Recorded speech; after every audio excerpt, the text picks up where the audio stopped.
Let's kick off talking about the inflation outlook, given it's a focal point for economies around the world, really. And we got some fresh comments over the weekend from the ECB's Jens Weidmann. He warned in an interview that inflation could pick up faster than expected.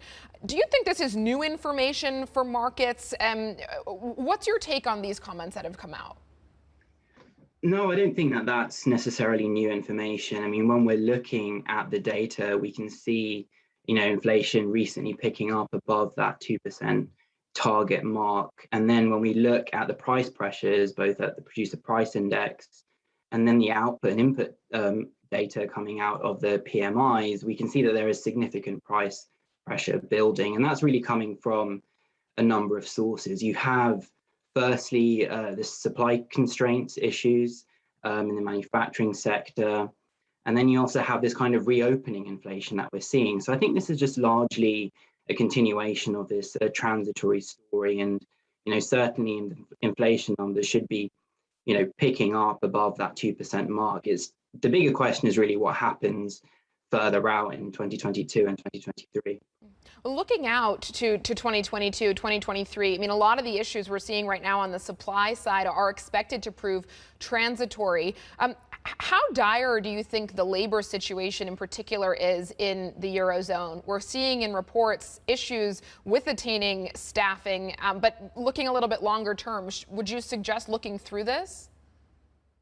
Well, the labor markets have looked pretty strong. We're seeing vacancies picking up, and again, employment intentions look quite high. I think the big question is really what happens when many of these furlough schemes across the Eurozone are wound down, which is what we're expecting over Q3 and Q4. And inevitably, there might be some pickup here in the unemployment data.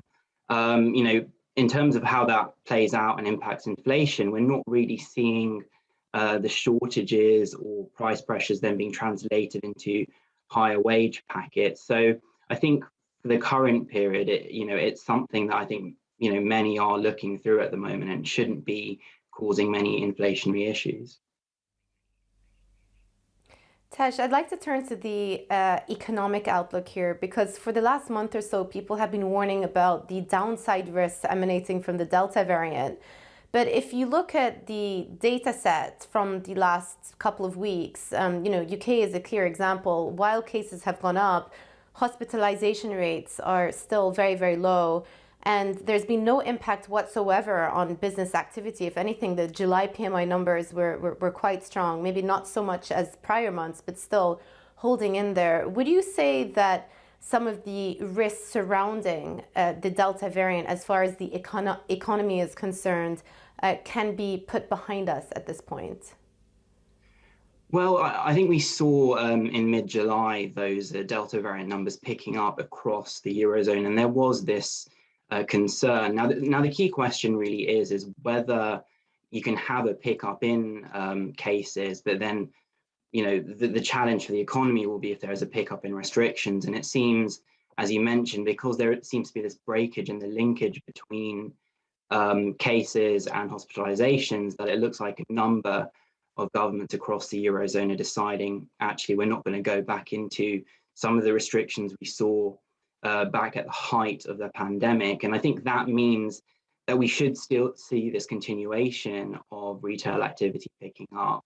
And we know the activity numbers are also, close to their pre-pandemic level. So I wouldn't say the risk is entirely behind us. I mean, we have seen those case numbers recently actually stabilizing.